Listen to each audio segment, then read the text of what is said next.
Welcome to the Hutchinson Veterans Outreach Program. I'm here today with Sadie Rizak, and she is part of the Minnesota Assistant Council for Vets, or otherwise known as the MACV. I'd like to ask you, first of all, to start off, are you a veteran? Yes, I am. Which branch were you in? National Guard, and I'm actually currently still serving. Well, thank you. Thank you. Why did you actually join the service? Well, actually, when 9/11 happened, I was a junior in high school, and I was sitting in my history class, and it just kind of struck me that I wanted to be part of something bigger than myself. When I was a kid, I always went to drill with my uncle, and I played G.I. Joes and not Barbies, so I think it was kind of always set in my fate that I was going to be in the service. Can you tell me a little bit about the program and how you actually got involved in it? Okay, so MACV is actually a nonprofit organization that helps homeless veterans and veterans at risk of becoming homeless. We do that through housing, employment, and legal services. So we have case managers that work directly with the veterans on their housing crisis, and then we also have case managers that help the veterans find employment if they're unemployed or underemployed. And then we have a legal team located in the metro area that can help them with any type of legal barriers that they may have that are directly related to their housing assistance. Being a veteran myself, coming back from deployments, I didn't really know what services were available to me. So just being a part of something bigger that can help the veterans coming back that may be struggling is just kind of what drew me to MACV. I enjoy what I do every day. Every day is different. Every day is a challenge, but it's very enjoyable. Tell me, where about do you cover? I mean, I know that you have a very short staff. We're based out of Mankato, and we actually cover 38 counties in the southern part of Minnesota. The state is split into 3, so we take the southern part, everywhere from Big Stone down all the way across to the eastern side of the state and south of the metro. And we cover those 38 counties with 8 staff. I've actually been to one of your stand downs, actually out at Fort Snelling, I believe. Okay. It's a very nice place to get a lot of information, and Right. I would really recommend that anybody who is a veteran or family actually go down and spend some time down there. Yep. From my understanding, you bring in lunch for everyone? We do. Yep. Okay. So we have vendors there from 9 to 2, and veterans can walk around free, talk to the veterans. Everything that that we have there for the veterans is free. We have free haircuts, we have free clothing, there's legal services, there's employment services, there's benefits, just about any array of things you could imagine that a veteran needs we have at the stand down. And then we do an opening ceremony, and then we also have a lunch after the opening ceremony. I have one other question for you. Okay. What do you love about this program? Well, what I love about it is the fact that we're here to help someone in need. You know, veterans come back and they don't really know what benefits are out there for them, and we're not really that. We're there to give them a help up. You know, we're not just giving them something and not expecting them to do some things for themselves. Right. We have to help them build stability plans and help them build how they're going to get back into a normal lifestyle coming out of the service or coming back from deployments. So just being a part of helping veterans get back on their feet is very, it just makes you feel really good at the end of the day. Yeah, exactly. Kind of one of those teach a person to fish and you feed them for a lifetime. Right, exactly. Today I'd like to introduce Bill Lund, who is with KSTP. He was both an anchor and a journalist there for quite some time. 9 years.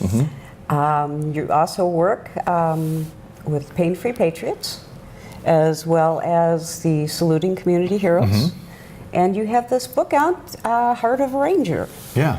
So you've been kind of busy. Really busy, and obviously all those things have a veteran connection one way or another. I grew up in a home where my dad was an active duty lieutenant commander in the United States Navy back in the Cold War era. He was the anti-submarine warfare officer on a destroyer that used to chase around Russian submarines in the Atlantic kind of theater, and so he would always tell stories about those days when he was active and stuff like that. And then my son is now a Red Bull. He's in the Minnesota National Guard, so a lot of that in my family. Although I didn't serve myself, I feel like anything I can do for those who do. But would you like to talk a little bit about Pain Free Patriots? Absolutely. So I work with a nonprofit called Pain Free Patriots.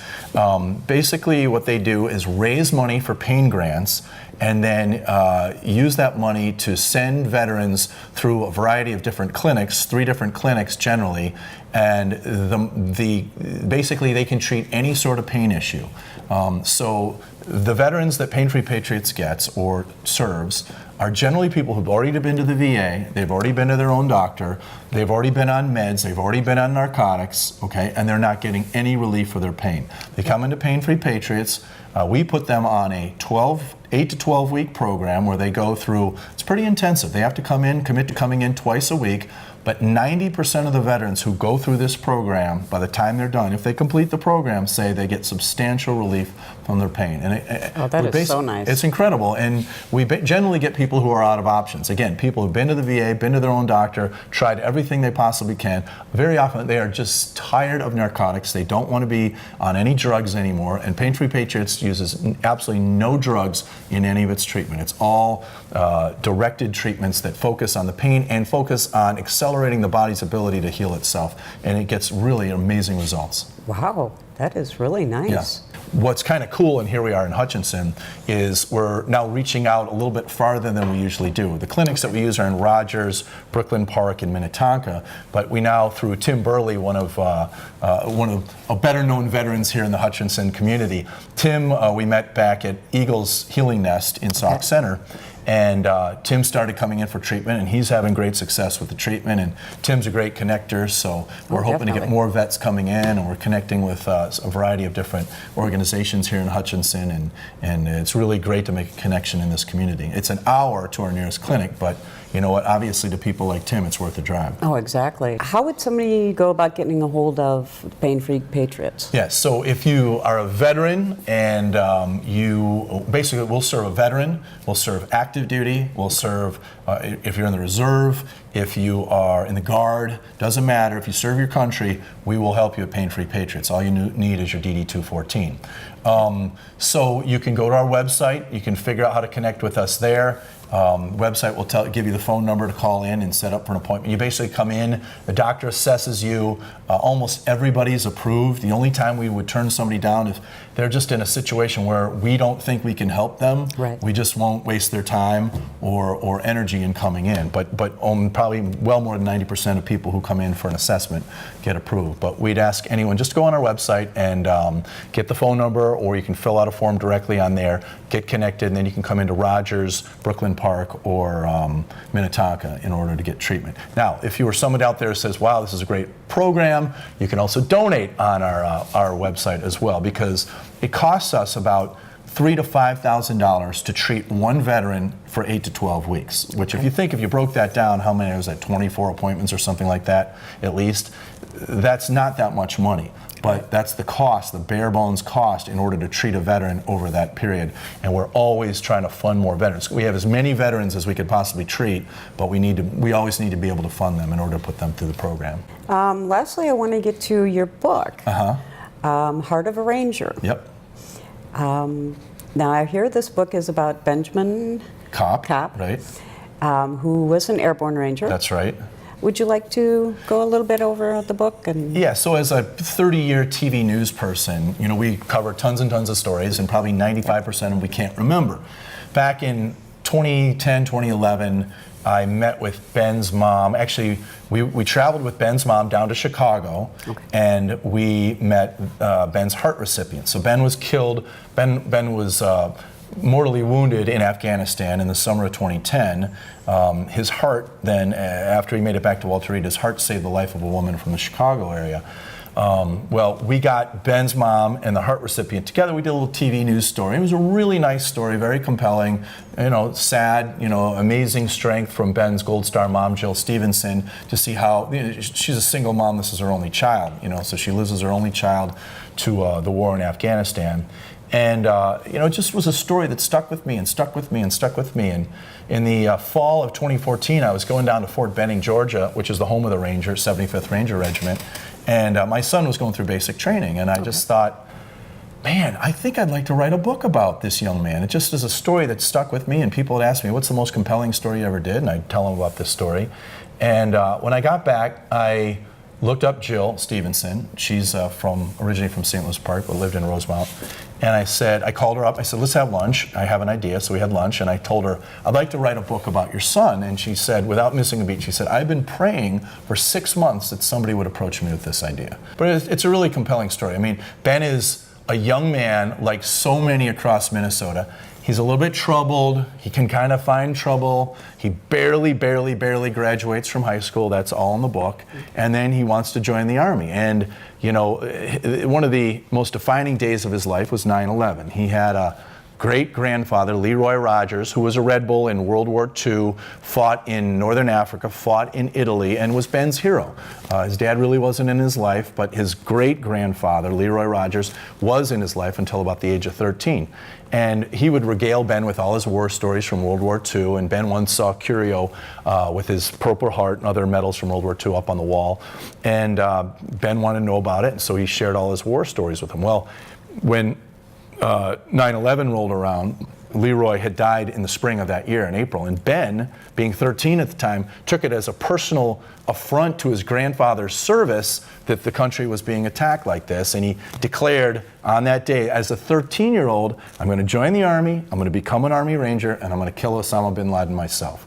Well, by the age of 19, 2 of those things had come true, which is pretty amazing for a young man to predict that and then go out and achieve that.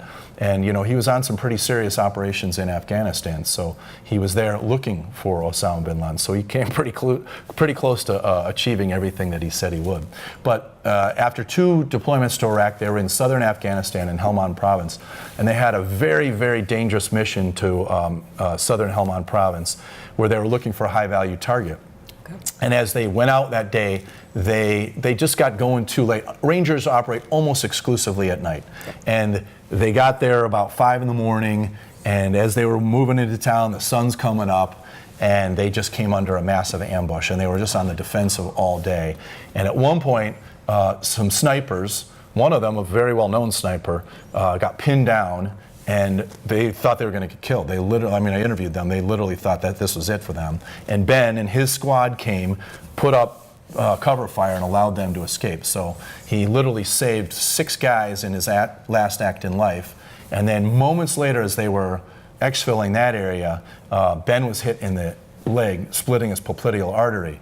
He had great care. He had the top medic from the company was with him. The battalion surgeon was nearby. Eventually he got to the battalion surgeon, but there were some complications at a field hospital that I think were the difference in his life. And unfortunately, 8 days later at Walter Reed Hospital in Washington, D.C., he died. But that's when his mom made the decision, or actually technically Ben made the decision. In his blue book, they asked the question, do you want to be an organ donor? And he said, yes, I do. And then it said, well, what organs would you donate? And he said, any that are needed. So by his own wishes, he was an organ donor. His heart was then put on a plane, flown to Chicago, and about 12 hours later, a woman in Chicago had, imagine being 57 in need of a heart transplant. Suddenly you have a 21-year-old heart of a Ranger in your chest. She could not have gotten any more lucky than that. Exactly. And then Jill, the mother of the soldier, and Judy, the heart recipient, have met several times and have become close. Very nice. Yeah, it's a beautiful story. So he served his country all the way around. He did. As I say, he saved 6 Rangers in his last act in life, and he saved 4 Americans in his first act in death, because he gave 2 of his kidneys and then his liver as well. And Jill, his mom, has been able to meet all of those people. So, yeah, really an amazing story.